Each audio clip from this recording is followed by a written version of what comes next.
வணக்கம் நண்பர்களே. இன்னும் ஒரு இனிய காலை பொழுதில் தீதும் நன்றும் நிகழ்ச்சியில் உங்களை சந்திப்பதில் மிக்க மகிழ்ச்சி அடைகிறேன். இன்றைக்கு ஒரு முக்கியமான தினத்தை பற்றி நாம் தெரிந்து கொள்வோம். வேர்ல்டு என்ஜிஓ டே, அதாவது அரசு சாரா நிறுவனங்களுக்கான நான் கவர்மெண்டல் ஆர்கனைசேஷன்ஸ் என்று சொல்லக்கூடிய தொண்டு நிறுவனங்களுக்கான தினம் இந்த தினம். அதாவது தொண்டு நிறுவனங்களுடைய தேவைகளை புரிந்து கொள்ளவும், தொண்டு நிறுவனங்கள் ஆற்றக்கூடிய பணிகளை புரிந்து கொள்ளவும், அவற்றோடு நாம் சேர்ந்து செயல்படுவதும் எவ்வாறு என்பதை அறிந்து கொள்வதற்காகத்தான் இந்த தினம் என்பதை நாம் நினைவில் கொள்ள வேண்டும். அதாவது மனிதனுடைய அல்லது ஒரு அரசாங்கத்தினுடைய கரங்கள் எட்ட முடியாத தொலைவுகளுக்கெல்லாம் சென்று அடிப்படையான மனித சேவைகளை வழங்குவதுதான் தன்னார்வ நிறுவனங்களினுடைய ஒரு முக்கியமான பணி, அரசு சாரா அமைப்புகளினுடைய பணி. இப்போ உதாரணமாக கல்வியும் சுகாதாரமும் அரசினுடைய பொறுப்பு என்று வைத்துக்கொள்வோம். அப்படி பார்க்கிற போது அரசினுடைய செயல்பாடுகள் என்பது ஒரு காலத்தில், இப்போதல்ல, ஒரு காலத்தில் அவை ஒரு குறிப்பிட்ட எல்லைக்கு உட்பட்டதாக இருந்தது. அதனுடைய கட்டமைப்புகள் எல்லைக்கு உட்பட்டதாக இருந்தது. எல்லோருக்கும் உணவளிக்க முடியாத ஒரு காலம் இருந்தது. எல்லோருக்கும் மருத்துவம் அளிக்க முடியாத ஒரு காலம் இருந்தது. எல்லோருக்கும் கல்வி அளிக்க முடியாத ஒரு காலம் இருந்தது. அப்படி இருக்கிற போது முக்கியமாக ஆதிவாசி மக்கள், பழங்குடி மக்கள், மலைவாழ் மக்கள், இப்படி ஒரு அரசாங்கத்தினுடைய பார்வைகள் அதிகம் படாமல் இருந்த மக்களுக்கு ஒரு காலத்தில் சேவையாற்றுவதற்காக தொடங்கப்பட்டவை தான் இந்த தன்னார்வ தொண்டு நிறுவனங்கள். இதில் கிறிஸ்துவ மிஷனரிகள் தீவிரமாக செயல்பட்டிருக்கின்றன. வேறு பல கட்டமைப்புகளும் கூட, மதம் சாராத கட்டமைப்புகளும் அமைப்புகளும் கூட இதில் தீவிரமாக செயல்பட்டிருக்கின்றன. உலக நாடுகளிலிருந்தெல்லாம் இதற்கு உதவிகள் வந்திருக்கின்றன. அதாவது நீங்கள் ஏழை குழந்தைகளுக்கு மருத்துவம் அளிப்பது, ஏழை குழந்தைகளுக்கு கல்வி அளிப்பது, ஏழை எளிய மக்களுக்கு தேவையான அடிப்படையான சுகாதார கட்டமைப்புகளையும் உணவுகளையும் ஏற்படுத்தி தருவது, பேரிடர் காலங்களில் முக்கியமாக மக்களுக்கு உதவுவது, இது மிக மிக முக்கியமான விஷயம். சுனாமி வந்தபோது உலகம் முழுக்க தன்னார்வ தொண்டு நிறுவனங்கள் பெரும் பங்காற்றின. புயல்கள், பூகம்பங்கள், போர்க்காலங்களில் என்ஜிஓக்களுடைய நான் கவர்மெண்டல் ஆர்கனைசேஷன்ஸ் என்று சொல்லக்கூடிய தொண்டு நிறுவனங்களுடைய பங்கு மிகப்பெரியதாக இருந்திருக்கிறது. அதோடு மட்டுமல்லாமல் தொடர்ச்சியாக முக்கியமாக மனித உரிமை செயல்பாடுகளில் தொண்டு நிறுவனங்கள் உலகத்தின் பல நாடுகளில் செயல்பட்டு வருகின்றன. செஞ்சிலுவை சங்கமே ஒரு என்ஜிஓ தான் என்று சொல்ல வேண்டும். அதாவது மக்களுக்கும் அரசாங்கத்திற்கும் இடையே இவை பாலமாக செயல்படுகின்றன. உதவிகள் தேவைப்படுவோருக்கும் உதவிகள் அளிக்கக்கூடியவர்களுக்கும் இடையே இவை ஒரு இணைப்பு கல்னியாக செயல்படுகின்றன என்று சொல்லலாம். அதோடு இவை அரசாங்கத்திற்கு பல சமயங்களில் ஒரு துணை அமைப்புகளாகவும் செயல்படுகின்றன. அதாவது யாருக்கு என்ன தேவை இருக்கிறது என்பதை கண்டறிந்து அரசோடு அந்த மக்களுடைய தேவைகளை தொடர்புறுத்துவதிலும் என்ஜிஓக்களுக்கு ஒரு பெரிய பங்கு இருக்கிறது. அந்த வகையில் உலகம் முழுக்க தன்னார்வ தொண்டு நிறுவனங்களுடைய பங்கு என்பது மிகப்பெரியதாக கருதப்படுகிறது. இந்தியா போன்ற நாடுகளில் பல சமயங்களில் அரசாங்கத்தோடு ஒத்துழைத்து பல காரியங்களை மேற்கொண்டிருக்கின்றன. ஆனால் இன்றைக்கு இந்த இந்திய நாட்டை ஆளக்கூடிய பாஜக அரசு வந்த பிறகு அவை என்ஜிஓக்களை ஒடுக்குகிற ஒரு வேலையில் ஈடுபட்டிருக்கின்றன என்பதையும் சொல்ல வேண்டும். அவர்களுக்கான நிதி உதவிகள், வெளிநாட்டு நிதி உதவிகள் தடுக்கப்பட்டிருக்கிறது. அவர்கள் முற்றிலுமாக மதவாத சாயம் பூசப்பட்டு அந்த அமைப்புகள் முடக்கப்படுகின்றன. மனித உரிமைகளுக்காக போராடக்கூடிய பல என்ஜிஓக்கள், அவற்றினுடைய செயல்பாட்டாளர்கள் கைது செய்யப்பட்டிருக்கிறார்கள். இப்படியெல்லாம் அரசு சாரா தொண்டு நிறுவனங்களுக்கு பல நெருக்கடிகள் இருந்தபோதும் இவற்றுக்கிடையேயும் இன்றைக்கு இந்தியாவில் தொண்டு நிறுவனங்கள் அவை இந்த ஆடு முழுக்க பணியாற்றி வருகின்றன. அவற்றின் சேவைகள் மதிக்கப்பட வேண்டும், அவை வலிமைப்படுத்தப்பட வேண்டும் என்பதில் எந்த சந்தேகமும் இல்லை. மீண்டும் இன்னும் ஒரு புதிய சிந்தனையோடு உங்களை சந்திக்கிறேன். நன்றி, வணக்கம்.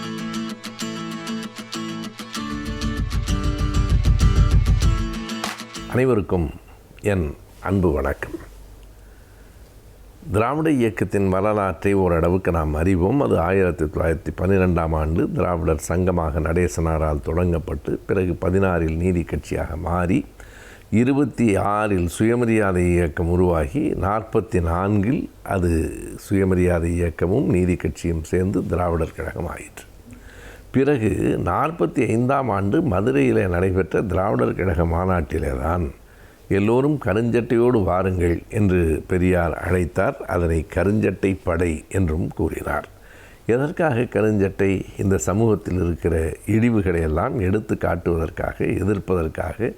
இந்த கருப்பிலிருந்து நடுவிலே ஒரு சிவப்பு புறப்பட்டு, இந்த சிவப்பு இந்த உலகத்தை ஆள வேண்டும், அதுதான் விடியலின் அடையாளம் என்று தன் கொடியையும் வடிவமைத்த திராவிடர் கழக தலைவர் அவர்கள் எல்லோரும் கருஞ்சட்டை அணியுங்கள் என்றார். அதுதான் கருஞ்சட்டை படையின் தொடக்கம்.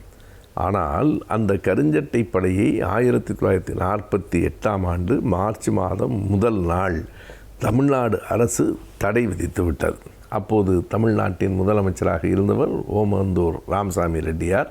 அவர் விடுதலை பெறுவதற்கு முன்பே தமிழ்நாட்டின் முதலமைச்சராக ஆகிவிட்டார். 49 ஏப்ரல் வரையில் அவர்தான் தமிழகத்தின் முதலமைச்சராக இருந்தார். எனவே அவருடைய காலகட்டத்தில் 1948 மார்ச் 1 கருஞ்சட்டை படைக்கு தடை என்று அரசு அறிவித்துவிட்டது. எதற்காக? பெரியார் அடுத்த 3 நாள்களில் விடுதலையில் ஒரு மிகப்பெரிய கட்டுரை எழுதினார். நாங்கள் கருஞ்சட்டை அணிந்து கொள்கிறோமே தவிர திராவிடர் கழகத்தில் கருஞ்சட்டை படை என்று தனியாக ஒரு பிரிவு கிடையாது. மகளிர் அணி என்பது போல, இளைஞர் அணி என்பது போல கருஞ்சட்டை அணி என்றே கிடையாது. பிறகல்லவா கருஞ்சட்டை படை. இது ஒரு அடையாளம். பொது உடைமை தோழர்கள் சிவப்பு சட்டை அணியலாம், காங்கிரஸ்காரர்கள் கதர்குல்லா வைத்து கொள்ளலாம் என்று சொன்னால், நாங்கள் இந்த பகுத்தறிவு சிந்தனையாளர்கள் ஏன் கருஞ்சட்டையை அணிந்து கொள்ளக்கூடாது என்று பெரியார் கேட்டார். அன்றைக்கு பெரியார் சொன்ன அந்த செய்தியை தாண்டி நாம் இன்றைக்கு இன்னொரு கோணத்திலும் சிந்தித்து பார்க்கலாம். வழக்கு மன்றத்தில் நீதிபதிகள், வழக்கறிஞர்கள் எல்லோரும் கருப்பு அங்கிதான் அணிந்திருக்கிறார்கள். அவர்கள் ஏன் கருப்பு அங்கி அணிகிறார்கள்? சட்டத்தில் நீதியை கோருகிறவர்கள் கருப்பு உடை அணியலாம் என்றால் சமூக நீதியை கோருகிற நாமும் அணியலாம் என்பதுதான். ஆனால் அப்படி தடை விதிக்கப்பட்டதற்கு பிறகு ஐயா பெரியார் ஒரு துணிச்சலான முயற்சியை முன்னெடுத்தார். அதே ஆண்டு மார்ச் மாதம் 7ஆம் தேதி சென்னையில் லட்சக்கணக்கான மக்களை திரட்டினார். அந்த லட்சக்கணக்கான மக்களில் கருப்புடை அணிந்திருந்தவர்கள் இருந்தார்கள், கருப்பு பை வைத்திருந்தவர்கள் இருந்தார்கள். பெரியார் சொன்னார், இத்தனை பேரையும் முடிந்தால் கைது செய்து பாருங்கள் என்று சொன்னார். அந்த சட்டம் நிலைக்கவில்லை. ஆனாலும் இந்த கருஞ்சட்டை என்பது எதிர்ப்புகளை தாண்டியே வந்திருக்கிறது என்பது வரலாற்றில் ஒரு உண்மை. இத்தாலியிலே கருஞ்சட்டை அணிந்திருந்தவர்கள், அவர்களின் நோக்கம் வேறாக இருந்தது. ஆனால் தமிழ்நாட்டில் கருஞ்சட்டை படை என்பது ஒரு எழுச்சியை உருவாக்குகிற, சமூக இடிவுகளை எதிர்த்து போராடுகிற ஒரு வீரியமிக்க ஒரு இயக்கம் என்கிற நிலையில் தான் இருந்தது. பெரியார் சொன்னார், எங்காவது தனியாக கருஞ்சட்டை அணிந்தவர்கள் இராணுவ பயிற்சி எடுக்கிறார்களா? இப்போதும் நாம் பார்க்கிறோம். காக்கி உடை அணிந்து பயிற்சி எடுக்கிறவர்களுக்கு அந்த தளத்திற்கு ஷாக்கா என்று பெயர். ஷாக்கா என்றால் தனியாக பயிற்சி எடுப்பது. கருஞ்சட்டை படை வீரர்கள் எப்போதும் எந்த இடத்திலும் தனியாக எந்த விதமான ஆயுத பயிற்சியையும் மேற்கொள்ளவில்லை.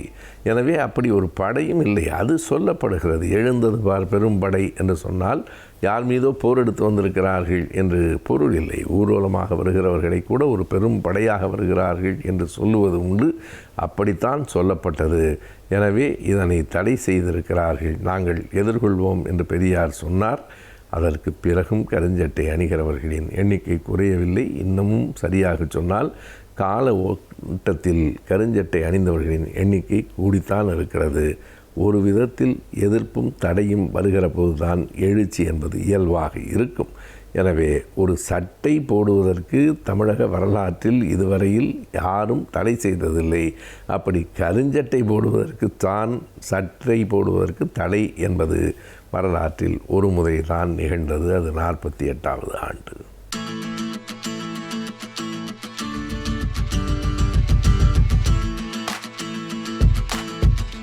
வணக்கம் நேயர்களே. நாம் மன வாழ்க்கையில் ஏற்படக்கூடிய சிக்கல்கள், பிரச்சனைகள், இவைகளெல்லாம் நாம் எவ்வாறு சமாளிப்பது என்பதை பற்றி சில யூகங்களை நாம் பார்த்து வருகின்றோம். அதில் ஒவ்வொன்றாக பார்த்து வந்தோம். நாம் பிடித்தது, பிடிக்காதது, விட்டு கொடுப்பது, பிறந்த வீட்டை பற்றி நாம் பெருமையாக பேசாமல் இருப்பது என்று பல யுக்திகளை நான் உங்களிடம் கூறி வந்தேன். அதில் ஒரு முக்கியமான ஒன்றாக இருப்பது தாம்பத்தியம். மன வாழ்க்கையில் தாம்பத்தியம் என்பது பொதுவாக செக்ஸ் என்று சொல்கின்றோம். அதை பற்றிய பாலியல், இதை பற்றிய பிரச்சனைகள், அதை பற்றிய விவரங்களை எல்லாம் நாம் வெளிப்படையாக சொல்வதற்கு நாம் இன்றும் வெளிப்படையாக சொல்லக்கூடிய ஒரு நிலைமை இன்னும் வரவில்லை. அதுபோல் ஒரு சந்தர்ப்பம் தான் நிலவுகின்றது. பால்வினைகளை பற்றி பாலியல் பற்றி விரிவாக வெளிப்படையாக சொல்வதற்கு முடியாத ஒரு நிலையில் இருக்கின்றோம். அதாவது செக்ஸ் சொல்கின்றோம். செக்ஸ் என்றால் என்ன என்று அதாவது கேட்டோம் என்றால், செக்ஸ் என்பது லத்தீன் லாங்குவேஜில் அந்த காலத்தில் அதாவது மருத்துவத்துறையில் கிரேக்கர்கள் லத்தீன் இவர்கள் தான் அவர்கள் கை ஓங்கியிருந்தது. அவர்களுடைய மொழிகள் தான் இன்றும் மருத்துவத்துறையில் நாம் பின்பற்றி வருகின்றோம். அதாவது அது லத்தீன் மொழியில் செக்ஸ் என்றால் என்ன என்றால் பிரி என்று அர்த்தம், டிவிஷன் 2 மேஜர் பிரிவுகள், பைஃபர்கேஷன் என்று அர்த்தம், 2 மேஜர் பிரிவுகள் என்று அர்த்தம். அதை செக்ஸஸ் என்று கூறினார்கள். அந்த செக்ஸ் என்பது என்னவென்றால், அதாவது அது வாழ்க்கையில் எவ்வாறு அது பயன்படுகிறது என்றால் வாழ்க்கைக்கு ஒரு முக்கியமான ஒன்றாக அமைகின்றது. அதாவது நம் வாழ்வை ஆரோக்கியமாக வாழ்வதற்கும் செக்ஸ் உதவுகின்றது. அது மட்டுமல்லாமல் நாம் நீண்ட ஆயுளுடன் வாழ்வதற்கும் அது உதவுகின்றது. வாழ்வு அர்த்தமுள்ளதாக மாறுவதற்கும் அது உதவுகின்றது. வாழ்க்கையில் அர்த்தம் வேண்டுமானவா, அர்த்தமுள்ள வாழ்க்கைக்கு அது உதவுகின்றது. ஆக ஒவ்வொரு கட்டத்திலும் அது செக்ஸ் என்பது நமக்கு அதாவது உதவுவதாக இருக்கின்றது. ஆரோக்கியமான வாழ்வு, அர்த்தமுள்ள வாழ்வு, நீண்ட ஆயுள் உள்ள வாழ்வு, இன்று நமக்கு அது பெரும் பங்கினை நமக்கு பகிர்கின்றது. அதாவது விஞ்ஞான முறை எடுத்துக்கொண்டோம் என்றால் எப்படி என்றால், விஞ்ஞான முறையில் உடல் ரீதியாக எடுத்துக்கொண்டோம் என்றால், அதாவது இருதயத்திலிருந்து நேரடியாக பிளட் சப்ளை எங்கு செல்கின்றது, தாம்பத்தியம் நடக்கும் நேரத்தில் அதை சப்ளை ஆகின்றது. அதாவது இதயம் தன்னுடைய சப்ளை ஒவ்வொரு ஆர்கன்களுக்கும் லிவர் இருக்கின்றது, கிட்னி இருக்கின்றது, லங்ஸ் இருக்கின்றது, ஒவ்வொன்றுக்கும் அது பிரான்ச் மூலமாக மெயின் பிரான்ச் என்று சிறு பிரான்ச் என்று அப்படி தான் செல்கின்றது ஒவ்வொரு உறுப்புகள் வேலை செய்வதற்கும். ஆனால் இந்த தாம்பத்தியத்தில் இந்த செக்ஸ் செயல்படும் நேரத்தில் 5 புலன்களும், மனிதனுடைய 5 புலன்களும் ஒன்றாக இணைந்து செயல்படக்கூடிய நேரம் அது. அதாவது கோஆர்டினேஷன், கோஆபரேஷன் ஒன்றுக்கொன்று கோஆர்டினேட் பண்ணி ஒத்துழைத்து மொத்தமாக ஒரே நேரத்தில் பணி செய்யக்கூடிய அந்த நேரம்தான், அதாவது செயல்படக்கூடிய நேரம்தான் நமக்கு தாம்பத்தியம். அந்த நேரத்தில் இருதயம் என்ன செய்கின்றது, நேரடியாக தன்னுடைய கண்ட்ரோல் எடுத்துக்கொண்டு நேரடியாக இரத்த சப்ளை அங்கே செலுத்துகின்றது. உடல் எந்த அளவுக்கு ஒத்துழைக்கின்றது பாருங்கள். அது மட்டும் இல்லாமல் அதை கண்ட்ரோல் பண்ணக்கூடிய, அதாவது தாம்பத்தியம் செக்ஷன் சொல்கின்றோமே, அதை கண்ட்ரோல் பண்ணக்கூடிய இடம் மூளையில் இருக்கின்றது. அதற்கு அருகில்தான் அறிவுத்திறன் உள்ள இடமும் இருக்கின்றது.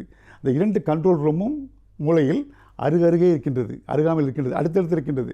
ஆகவே அதாவது அறிவுத்திறன் அதிகமாக இருந்தாலும் அது ஸ்டிமுலேட் பண்ணுகின்றது, இது அதிகமாக இருந்தாலும் அதை ஸ்டிமுலேட் பண்ணுகின்றது. இவ்வாறாக அடுத்தடுத்து இருக்கின்றது. எவ்வளோ ஒற்றுமையாக இருக்கின்றது.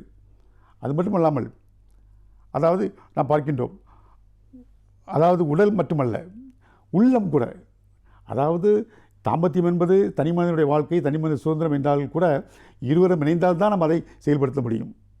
அதே நேரத்தில் அதாவது அது உடல் சம்பந்தமான ஒன்றுதான், உறவுதான். இருந்தாலும் மனம் அங்கே முக்கியத்துவம் பெறுகின்றது. மனமும் அதில் பங்கேற்கின்றது. எவ்வாறு என்றால் திருப்தி. நமக்கு திருப்தி என்பது எப்படி கிடைக்கின்றது? நாம் உடல் மூலமாகத்தான் அதில் நாம் தாம்பத்தியம் என்பது கிடைக்கின்றது அந்த செயலில்.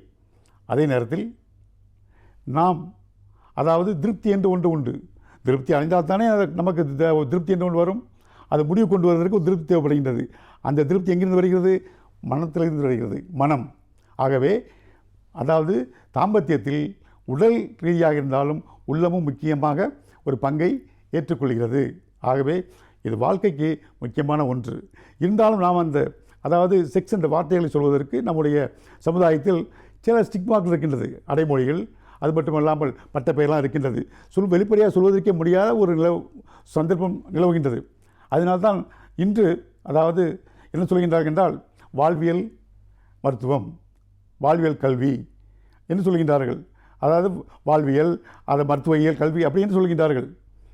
குடும்பவியல் கல்வி என்று கூறுகின்றார்கள். அதை நாம் அழகு தமிழில் சொல்ல வேண்டும் என்றால், நம்முடைய அழகு தமிழில் அர்த்தமுள்ளதாக சொல்ல வேண்டும் என்றால் அதுக்கு தாம்பத்தியம் என்று சொல்லலாம். தாம்பத்தியம் என்பது ஒரு புண்ணியமான வார்த்தை, ஒரு கண்ணியமான வார்த்தை. நாம் அதை பயன்படுத்திக் கொள்ளலாம். ஆகவே தாம்பத்தியம் மனிதனுடைய திருமணத்தில் தாம்பத்தியம் என்பது முக்கிய பங்கு வகிக்கின்றது. தாம்பத்தியம் இல்லாமல் திருமணம் இல்லை. தாம்பத்தியம் இல்லாத திருமணங்கள் அதாவது நிலைக்கலாம். ஆனால் திருமணம் இல்லாத தாம்பத்தியங்கள் நிலைத்ததாக சரித்திரமில்லை. ஆகவே தாம்பத்தியம் என்பது ஒரு முக்கியமான ஒன்றாக இருக்கின்றது. தாம்பத்தியம் அதுவாக நம்முடைய சமுதாயத்தில் எடுத்துக்கொள்ளோம் என்றால், திருமணத்திற்கு அப்பாற்பட்ட தாம்பத்தியத்தை சமூகம் ஏற்றுக்கொள்வதில்லை. அது கண்டிக்கத்தக்கது, அது தண்டிக்கத்தக்கது. நம்ம சமுதாயத்தில் திருமணத்திற்கு அப்பாற்பட்ட தாம்பத்தியம் ஒரு பாலியல் உறவு என்பதை சமூகம் ஏற்றுக்கொள்ளுமா? ஆணாக இருந்தாலும் சரி, பெண்ணாக இருந்தாலும் சரி ஏற்றுக்கொள்ளாது. அதே நேரத்தில் திருமணத்தின் மூலமாக நாம் அடையும் தாம்பத்தியம் இருக்கின்றதே, அதற்கு நம்முடைய சமூகம் என்ன கூறுகின்றது? அதை ஒரு புண்ணியமாக நினைக்கின்றது, ஒரு கண்ணியமாக நினைக்கின்றது, ஒரு மரியாதையாக நினைக்கின்றது. நமக்கு ஒரு மரியாதையும் கிடைக்கின்றது அந்த தாம்பத்தியத்துக்கு. அதை சாந்தி என்று கூறுகின்றோம், மன அமைதி, சாந்தி முகூர்த்தம் என்று கூறுகின்றோம் அல்லவா? திருமணத்தின் மூலம் அதை அடையும் பொழுது அதனுடைய கண்ணியமும் அதனுடைய மதிப்பும் கூடுகின்றது. ஆகவே திருமணத்தில், தாம்பத்தியத்தில், அதாவது இந்த தாம்பத்தியம் ஈடுபடும் போது அதில் சில கட்டுப்பாடு இருக்கின்றன. எழுதாத சட்டம், அது எழுதாத சில சட்டங்கள் இருக்கின்றன, சில கோட்பாடுகள், விதிமுறைகள், கட்டுப்பாடுகள் எல்லாம் இருக்கின்றன. நம்ம சமுதாயம் அதை அமைத்து தந்திருக்கின்றது. ஒரு செயல் இருக்கின்றது வைத்துக்கொள்வோம், ஒரு செயல் இருக்கின்றது, அந்த செயலில் ஒரு லிமிட்டேஷன் இருக்கும். அந்த லிமிட்டுக்குள்ளே நாம் இருக்க வேண்டும். சமுதாயம் ஒன்றை வைத்திருக்கின்றது, ஒரு செயலை. அந்த செயலை நாம் தாண்டும் பொழுது, அந்த செயலை மீறி, அந்த வேலையை மீறி, அந்த ஒரு லிமிட்டேஷனை மீறி நாம் செயல்படும் போது எப்படி இருக்கின்றது? அது சமுதாயத்திற்கு பயன்படும் பொழுது அது சாதனையாக ஏற்றுக்கொள்ளப்படுகிறது. சமுதாயத்திற்கு பயன்படாத இருக்கும் பொழுது, சமுதாயத்திற்கு தீங்கு விளைக்கும் போது அது தண்டனைக்குரியதாக ஆகிறது. ஆகவே சமுதாயம் நாம் அதை தவறு என்றும் சரி என்றும் அதை தீர்மானிக்கின்றது. அதாவது தாம்பத்தியத்தை பொறுத்தவரையில் என்னென்றால், இதுதான் சரி, இதுதான் தவறு என்றில்லை, இதுதான் அளவு, இவ்வளவுதான் அளவு இருக்க வேண்டும் என்றெல்லாம் இல்லை. நம்ம முடிந்தது, முடியாதது, பிடித்தது, பிடிக்காதது, வேண்டியது, வேண்டாதது எல்லாம் அங்கே இருக்கின்றன. அதே நேரத்தில் தாம்பத்தியத்தில் வக்கிரங்கள் இருக்கின்றது, கொடுமைகள் இருக்கின்றது, துன்பங்கள் இருக்கின்றது, விவகாரங்கள் இருக்கின்றன, கொடுமைகள் இருக்கின்றன, இதெல்லாம் இருக்கின்றன. இதையெல்லாம் கட்டுப்படுத்ததான் சமுதாயம் ஒரு சட்டங்களை, எழுதாத சட்டங்களை இயக்கி வைத்திருக்கின்றது, கட்டுப்பாடுகளை. அந்த கட்டுப்பாட்டுக்குள் இருக்கும் பொழுதுதான் அந்த தாம்பத்தியம் சிறப்பை பெறுகின்றது. ஆகவே இன்றைய இளைஞர்கள் தாம்பத்தியத்தை பொறுத்தவரை எப்படி இருக்கின்றார்கள் என்பதை நாம் அடுத்த முறை சந்திப்போம். நன்றி, வணக்கம்.